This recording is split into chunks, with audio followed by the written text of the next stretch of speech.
오늘은 먼저 재미있는 사진들 몇 장을 좀 보여드리면서 말씀을 나누고자 합니다. 첫 번째 사진 한번 보여주시겠어요? 네, 여러분 보이십니까? 어떻게 될까요? 우리가 앞으로 일어날 일을 충분히 예측할 수 있지요. 일단 위에 있는 그 우유통들이 엄청나게 큰 소리를 내면서 쏟아질 것이고, 그 우유통 안에는 우유들은 다 퍼지겠죠.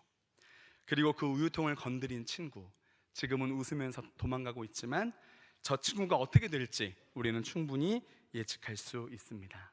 저 친구 무사할 수 있을까요? 네. 두 번째 사진만 보여주시겠어요? 네.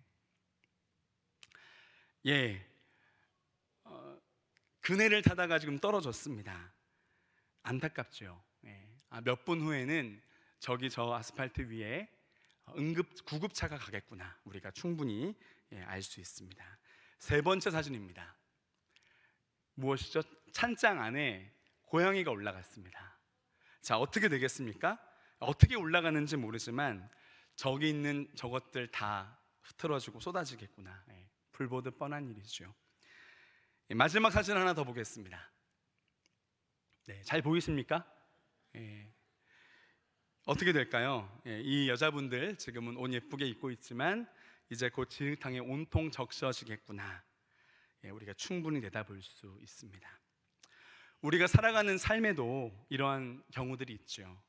충분히 예견되는 일들, 불보듯 뻔한 게 일어나는 일들. 예를 들면 이런 것입니다. 불 속에 손을 넣으면 손이 어떻게 되죠? 데인다. 자, 우리가 푸세식 화장실, 재래식 화장실에 간다. 뭐가 날까요? 냄새가 난다. 높은 데서 한 3층 높이에서 내가 그냥 뛰어내린다. 어떻게 됩니까? 다리가 부러진다.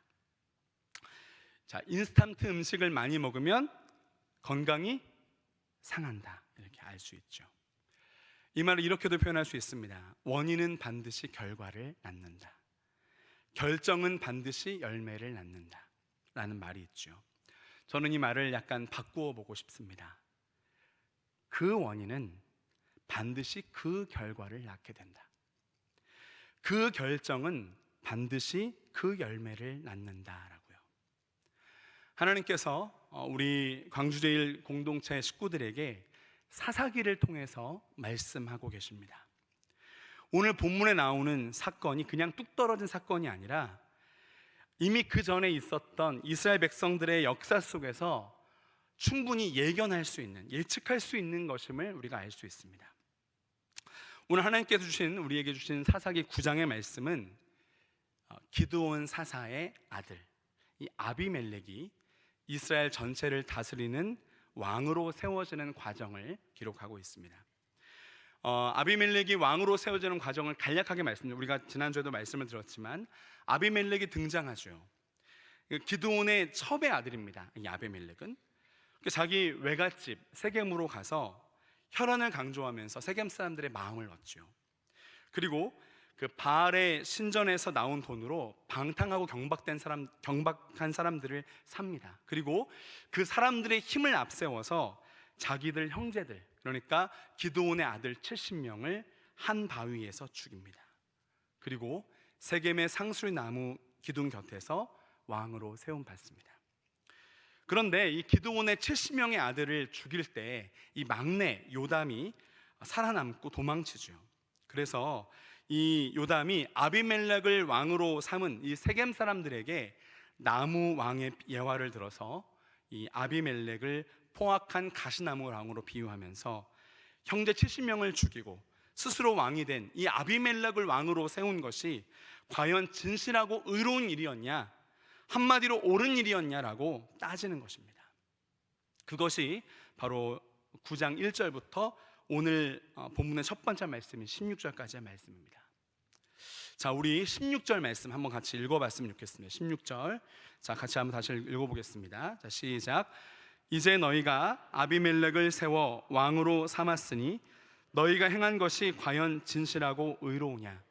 이것이 여룻바알과 그의 집을 선대함이냐? 이것이 그의 손으로 행한 날로 그에게 보답함이냐? 요담이 이렇게 묻는 겁니다.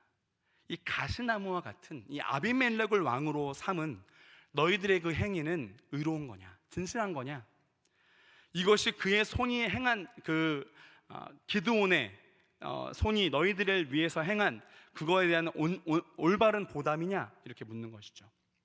여러분, 이렇게 지금 따지고 있는데 이 질문 안에 무엇이 느껴지십니까? 전 성경 읽으면서 이런 행간을 보게 되었습니다. 그 아비멜렉이 아니라, 그 첩의 아들이 아니라 나를 왕으로 삼아야 되지 않겠냐, 나를 왕으로 삼는 것이 더 올바른 일 아니냐라고 하는 그 요담의 의도가 들어있다, 이렇게 보이는 겁니다. 그걸 보면 17절을 보면요, 뭐라 그럽니까? 우리 아버지가, 기드온이 우리 아버지다라는 것을 얘기하는 것이죠. 죽음을 무릅쓰고 너희를 위해 싸우지 않았냐, 그 미디언의 손에서 너희를 구원하지 않았냐, 그 사람이 우리 아빠다. 18절도 마찬가지입니다. 오늘 너희가 일어나 우리 아버지의 집을 쳐서 그 70명의 아들을 죽여버린 그 포악한, 그 폭력적인 그 아비멜렉을 왕으로 삼은 것이 과연 가한 거냐?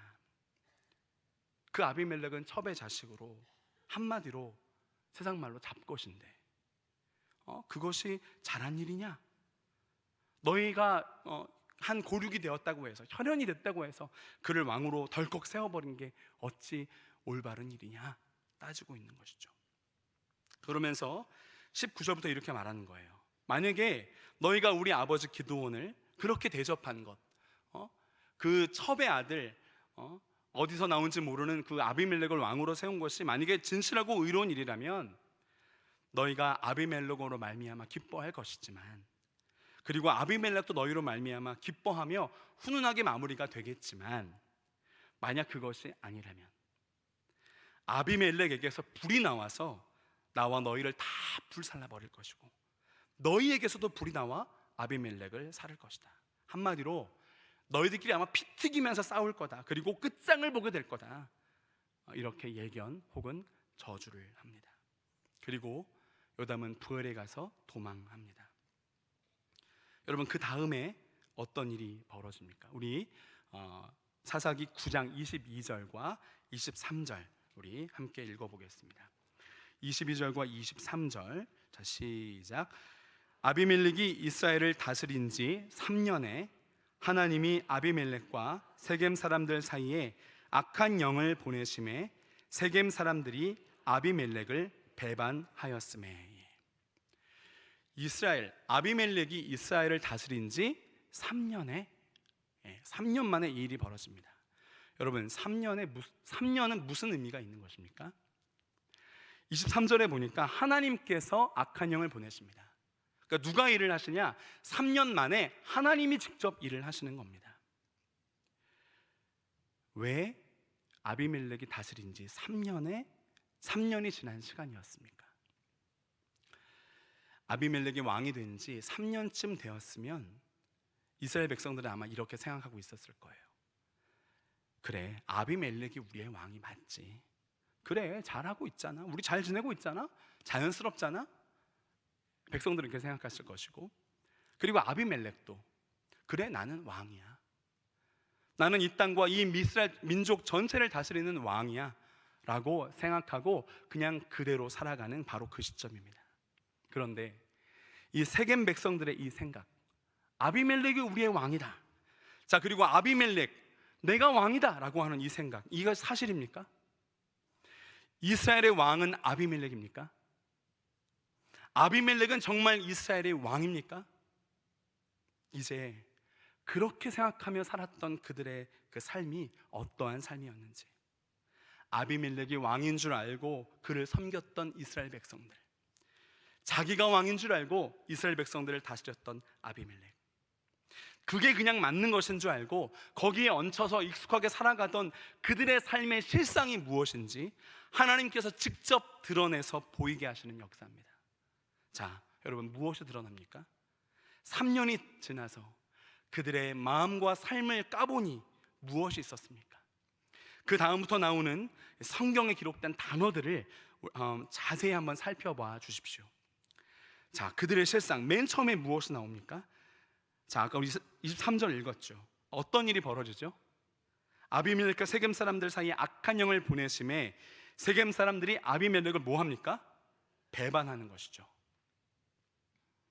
아비멜렉에게 탁 붙어서 은 70이나 주면서 그를 왕으로 세웠던 세겜 사람들이 아비멜렉을 배신합니다. 첫 번째 단어는 배신입니다. 두 번째 무엇입니까? 24절에 보니까 이는 여룻바알의 아들 70명에게 저지른 포악한 일을 갚되. 여러분 24절 한번 같이 읽어볼까요? 4절 시작. 이는 여룻바알의 아들 70명에게 저지른 포악한 일을 갚되 그들을 죽여 피 흘린 죄를 그들의 형제 아비멜렉과 아비멜렉의 손을 도와 그의 형제들을 죽이게 한 세겜 사람들에게로 돌아가게 하심이라. 이 아비멜렉을 향한 세겜 사람들의 이 배신은 이 아비멜렉이 여룻바알의 아들 70명을 모두 몰살한 그 포악한 죄, 그 피 흘린 죄를 누가 복수하시겠다는 것입니까? 하나님께서 직접 복수하시겠대요. 누구에게요? 아비멜렉, 그를 왕으로 세운 세겜 사람들, 둘 다를 향한 하나님의 복수입니다. 두 번째 단어는 복수입니다. 여러분 세 번째는 무슨 단어가 드러납니까? 우리 25절도 한번 같이 읽어볼까요? 25절 시작. 세겜 사람들이 산들의 꼭대기에 사람을 매복시켜 아비멜렉을 엿보게 하고 그 길로 지나가는 모든 자를 다 강탈하게 하니 어떤 사람이 그것을 아비멜렉에게 알리니라. 매복입니다. 세 번째 단어 매복. 숨어서 엿보고 몰래 일을 꾸미고. 여러분 이러한 매복과 이러한 매복의 이것은요 당시 전쟁에 여러 가지 이점을 갖고 있던 되게 흔하게 사용하던 전략입니다. 그러나 여기 이 본문에 등장하는 이 단어들, 이들의 전쟁이 이렇게 속고 속이기를 반복하는 저급하고 어둡고 속이는 단어들로 점철된 전쟁이었음을 고발하고 있는 것이죠. 네 번째 단어는 무엇입니까? 강탈입니다.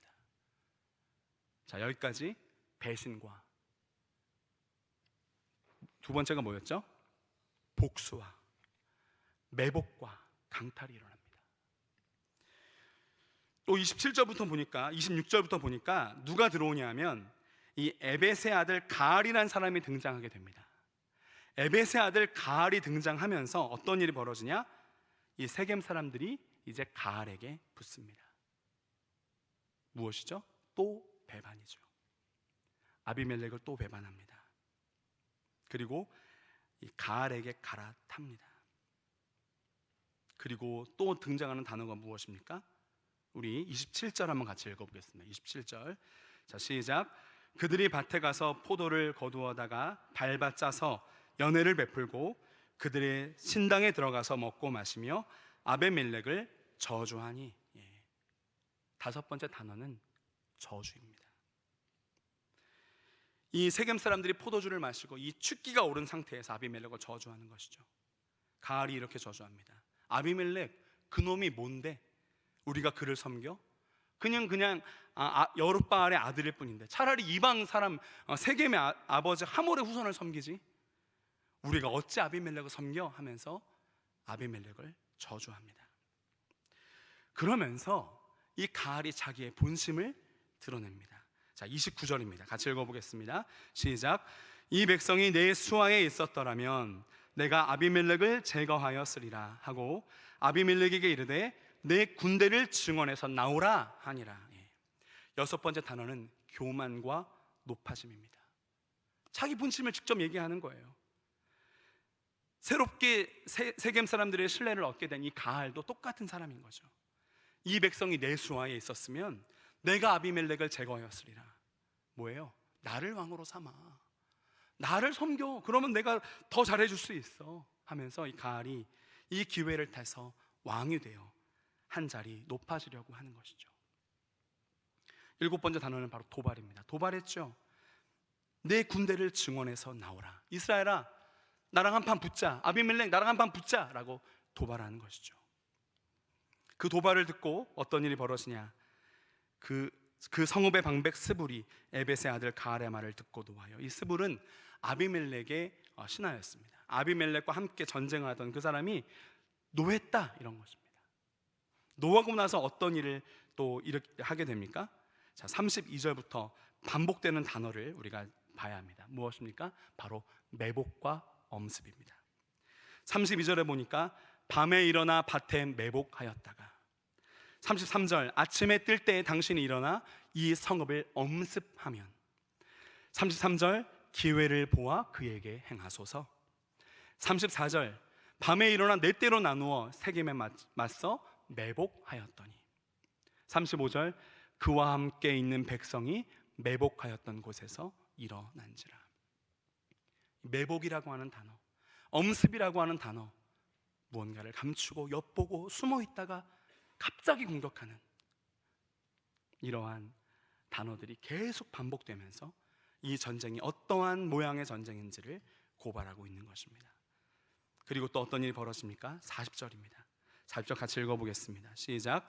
아비멜렉이 그를 추격하니 그 앞에서 도망하였고 부상하여 엎드러진 자가 많아 성문 입구까지 이르렀더라. 아비멜렉이 이 배신자 가을과 세겜 사람들을 추격한 거죠. 그리고 그들이 도망하다가 부상하여 죽은 자가 상당하였다. 한마디로 무엇입니까? 10번째 단어는 죽음과 파멸입니다. 이것이 바로 오늘 본문의 이야기입니다. 여기에 오기까지 등장한 단어들, 배반, 복수, 매복, 강탈, 저주, 교만, 높아짐, 분노, 또 배반, 대적, 또 매복, 엄습, 죽음, 파멸. 여러분 느낌이 어떠십니까? 그야말로 무질서와 혼란의 연속입니다. 한마디로 지옥입니다. 이 단어들은, 이 역사들은 지금 무엇을 말하고 있습니까? 하나님을 왕으로 삼지 않고 하나님을 왕으로 모시고 사는 삶을 부정하고 인간이 중심이 되어 자기 스스로 왕이 되어 살아가려는 사람들의 현실, 서로 의지했다가 서로 다스렸다가 소유로 삼고 돈과 힘으로 굴러가는 이 죄된 인간의 역사의 실상을 고발하고 있는 것입니다. 너희들이 하나님을 왕으로 삼지 않고 스스로 왕이 되어 너희들 소견에 옳은 대로 행하였을 때 너희의 삶은, 너희의 삶의 실상은 이러한 비참한 역사, 속고 속이고 죽고 죽이는 이 전쟁을 맞이할 수밖에 없다. 그런데 이 문제는 이 지옥과 같은 역사가 이미 충분히 예측할 수 있는 역사였음을 보여줍니다. 여러분, 이 지옥과 같은 삶의 원인이 무엇입니까? 우리 잠깐 사사기 8장으로 한번 돌아가 보겠습니다. 사사기 8장 33절로 한번 가봅니다. 우리 33절부터 35절까지 3절 말씀인데요, 제가 33절, 34절 읽어주시고 우리 마지막 35절 함께 읽겠습니다. 8장 33절입니다. 기드온이 이미 죽음에 이스라엘 자손이 돌아서서 바알들을 따라가 음행하였으며 또 바알 브릿을 자기들의 신으로 삼고,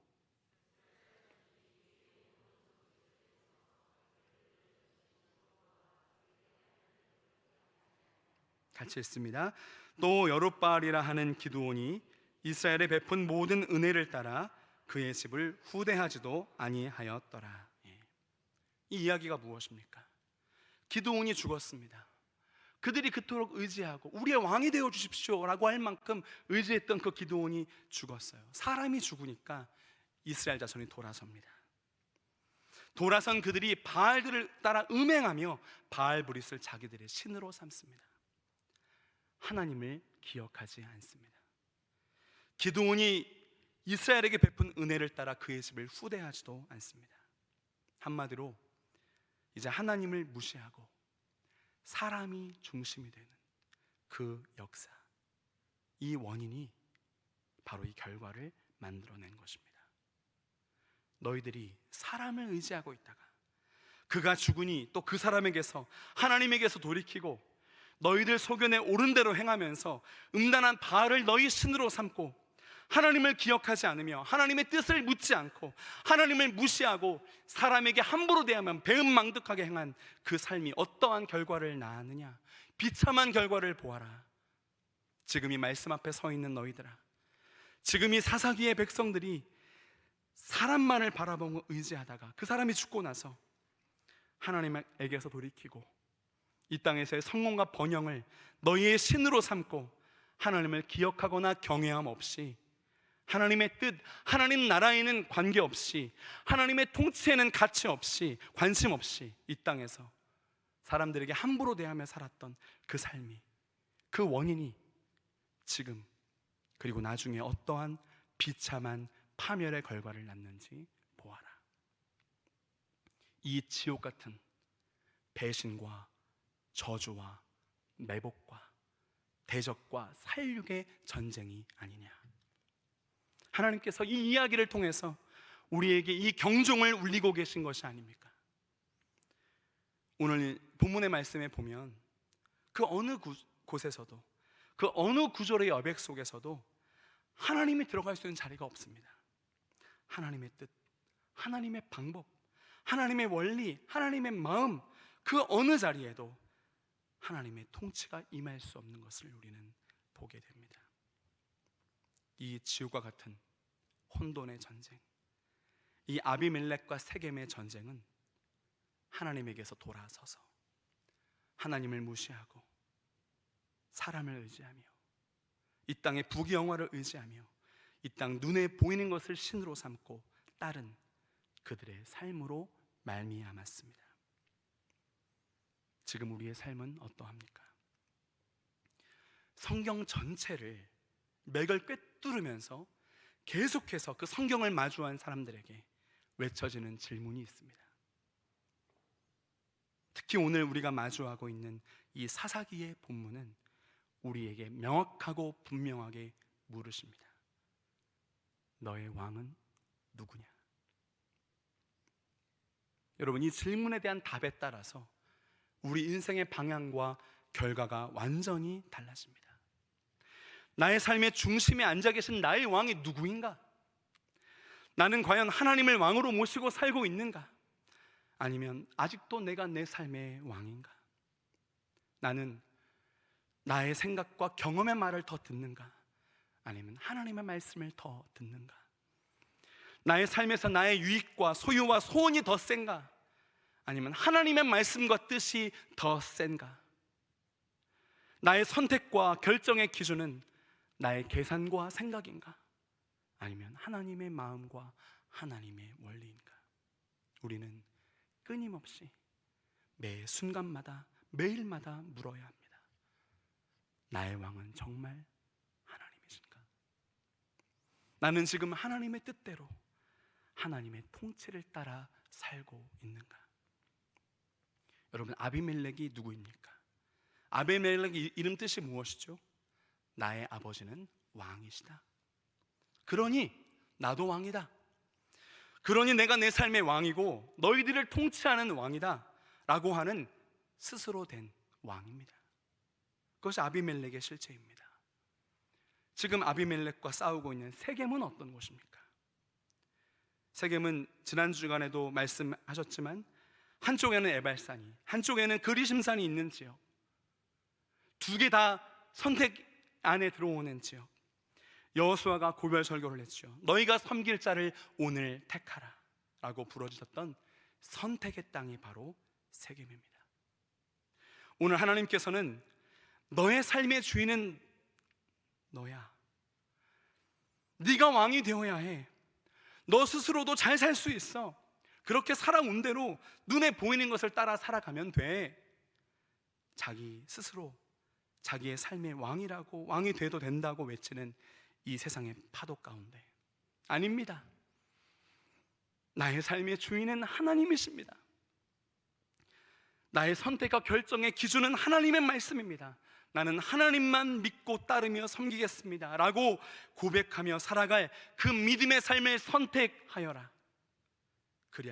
그래야만 너희가 살 수 있다 말씀하십니다. 하나님을 섬길 것을 선택하는 이 선택의 전쟁에서 승리하여라 우리를 부르고 계십니다. 자, 각자가 마음에 대답해 주십시오. 나의 왕은 누구인가?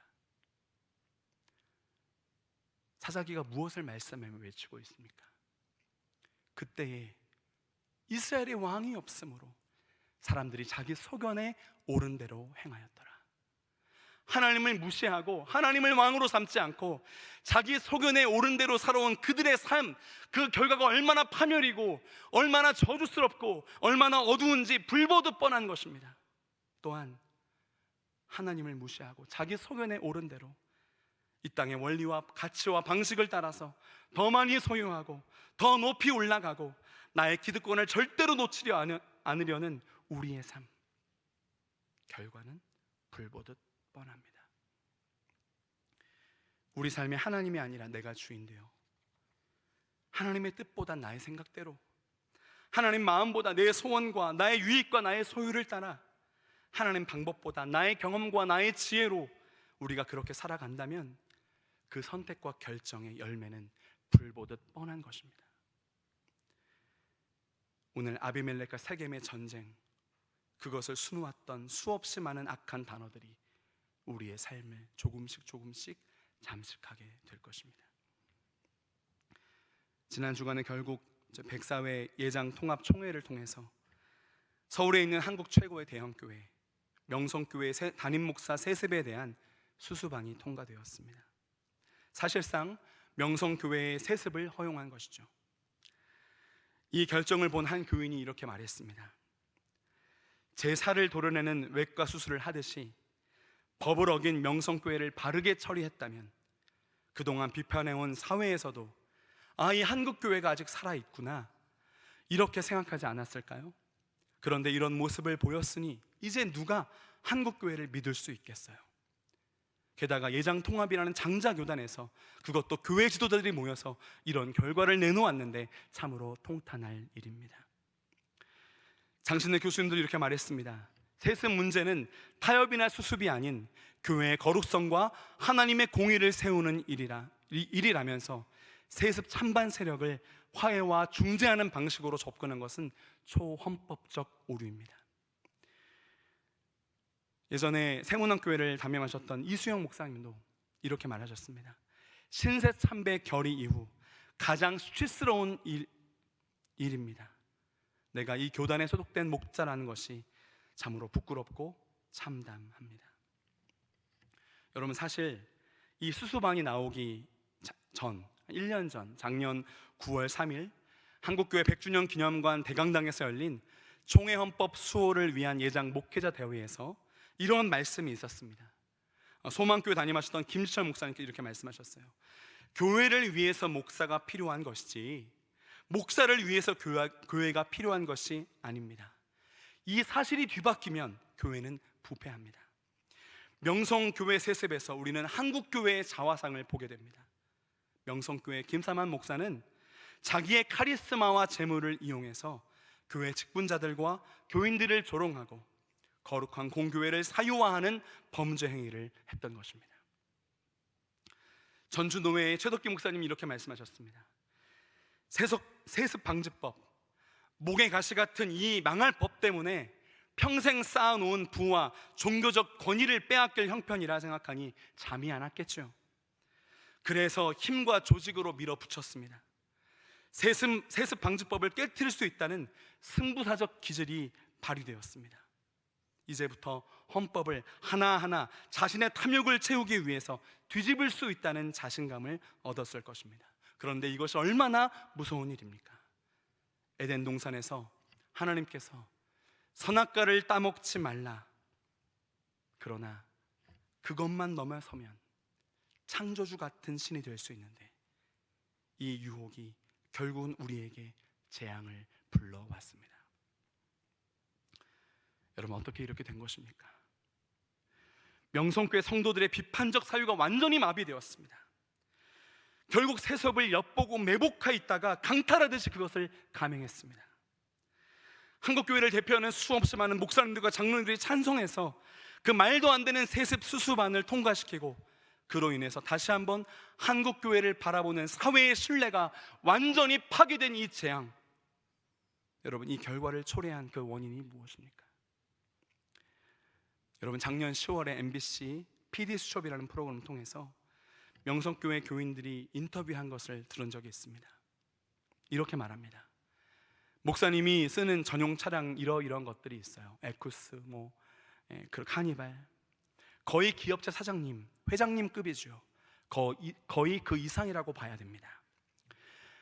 목사님이 지시하시는 것이 곧 말씀이요, 법이요. 명성교회 안에서는 아무도 반론을 제기할 수 없는 위치이지요.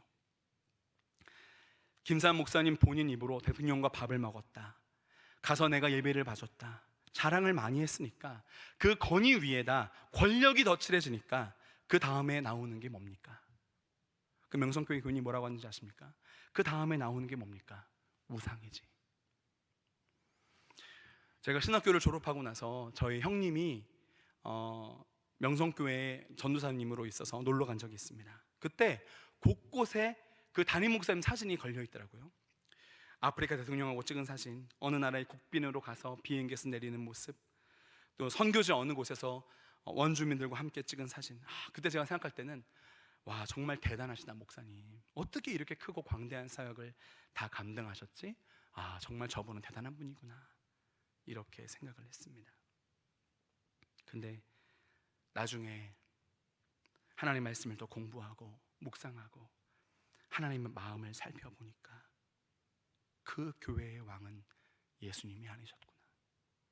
하나님은 그냥 이름만 있고 진짜 왕은 그 담임 목사님이셨구나. 그 교회는 그 담임 목사님의 것이었구나.